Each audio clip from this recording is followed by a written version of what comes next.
తెలంగాణ ప్రజలందరికీ కూడా నమస్కారం. రేవంత్ రెడ్డి గారిని ఎప్పుడు ఏదన్నా కానీ అది పర్సనల్గా బక్క జడ్సన్ పార్టీకి సస్పెండ్ చేసిండు కాబట్టి అంటూ ఉంటారు చాలామంది. మరి ముఖ్యమంత్రి రేవంత్ రెడ్డి అనే పేరు చాలామంది మర్చిపోతూ ఉండే, కానీ ఈరోజు బాజాబ్తా ఆయన పేరు ఆయన్నే మర్చిపోయిండు. నేను అనుకుంటా ప్రపంచ చరిత్రలో ఆయన అన్ని రికార్డు బ్రేక్లే ఉన్నాయి. ప్రపంచ చరిత్రలో ఏ వ్యక్తి కూడా వాళ్ళ పేర్లు వాళ్ళు మర్చిపోవడం, లాస్ట్కు మధ్యం గల్లోళ్ళు కూడా, బుద్ధి మధ్యం గల్లోళ్ళు కూడా, మెంటలీ రిటైర్డ్ వాళ్ళు కూడా నీ పేరేం పేరు అంటే వాళ్ళ పేరు వాళ్ళు చెప్పుకునే పరిస్థితి. అటువంటిది మన ముఖ్యమంత్రి రేవంత్ రెడ్డి గారు మరి ఒక సుగుణ రాశిగా ఈరోజు మిగిలిపోయిండు.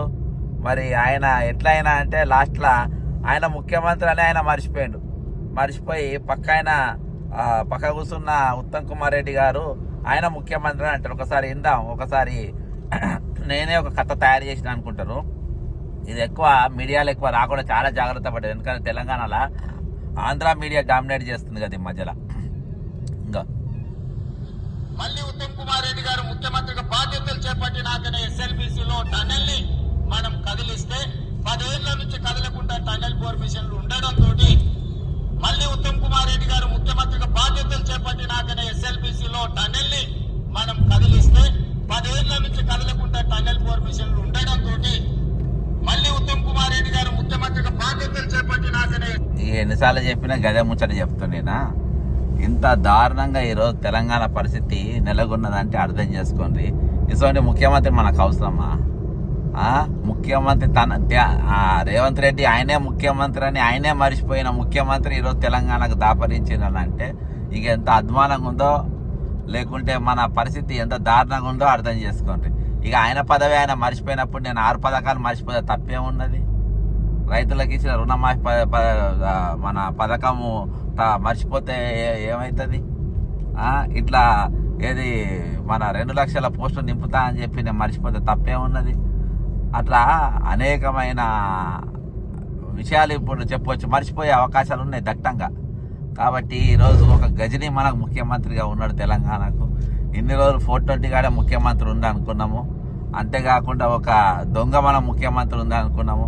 ఈయన మొన్ననే చెప్పుకున్నాడు, నన్ను చూస్తే దొంగను చూసి ఎవడు అపాయింట్మెంట్ ఇస్తలేరని, నన్ను చూసి చెప్పులు ఎత్తుకపోతారేమో అని చెప్పేసి పిలుస్తలేరని, చెప్పులు దాచుకుంటున్నారని. ఇవాళ ఆయన క్యాడర్ను, ఆయన స్టేచర్ను ఆయన దింపుకుంటున్నారంటే ఇక మీరు అర్థం చేసుకోవాలి ఎట్టుంది అనేది. కాబట్టి నేను ఒకటే చెప్తున్నా, ఈరోజు ఇటువంటి ముఖ్యమంత్రి తాను ముఖ్యమంత్రి అని ఒక ముఖ్యమంత్రి మర్చిపోయిన ముఖ్యమంత్రి మనకు అవసరమా? ఈ తెలంగాణకు అవసరమా? ఈరోజు వాళ్ళు ఇచ్చిన పథకాలు, వాళ్ళు ఇచ్చిన వాగ్దానాలు మర్చిపోయే ముఖ్యమంత్రి మనకు అవసరమా? నిరుద్యోగులకు ఉద్యోగాలు కల్పిస్తా అన్న మర్చిపోయిన ముఖ్యమంత్రి మనకు అవసరమా? ఈరోజు కార్యకర్తలను కళ్ళల్లో పెట్టుకొని చూస్తా అని చెప్పిన ముఖ్యమంత్రి కార్యకర్తలు మర్చిపోయిన ముఖ్యమంత్రి తెలంగాణకు అవసరమా? ఈరోజు మరి తెలంగాణకు ఏది ఒక ముందు తీసుకుపోయి అప్పులు కూడా పుట్టని ముఖ్యమంత్రి మనకు అవసరమా? అప్పు తేలేని ముఖ్యమంత్రి మనకు అవసరమా? అప్పు తీర్చలేని ముఖ్యమంత్రి తెలంగాణకు అవసరమా? కాబట్టి ఇన్ని సుగుణాలుగా రాసి మన తెలంగాణ ముఖ్యమంత్రి రేవంత్ రెడ్డి గారు మరి ఇంకా ముఖ్యమంత్రిగా కొనసాగుతుందంటే ఇక ఇంత మించిన అర్థం లేదు. అంతేకాకుండా ప్రతిపక్షాలు కూడా ఇతని రాజీనామాను మరి వెంటనే డిమాండ్ చేయాలి. వాళ్ళు అడగాల్సిన అవసరం ఈరోజు ఉన్నది. కాబట్టి ప్రతిపక్షాలే కానీ, ప్రజాపక్షాన నిలబడి పోరాడే వాళ్ళే కానీ, లేకుంటే ప్రజా సంఘాలే కానీ మరి ఇటువంటి గజనీ ముఖ్యమంత్రి, తాను ముఖ్యమంత్రి అని తాను మర్చిపోయే ముఖ్యమంత్రి, ఈరోజు ప్రజలను మర్చిపోయే ముఖ్యమంత్రి, ప్రజలను వాగ్దానం ఇచ్చే ముఖ్యమంత్రి మనకు అవసరం లేదని తెలియజేసుకుంటూ, ఇటువంటి సుగుణాల రాశి తెలంగాణ మాత్రమే ఉన్నాడు.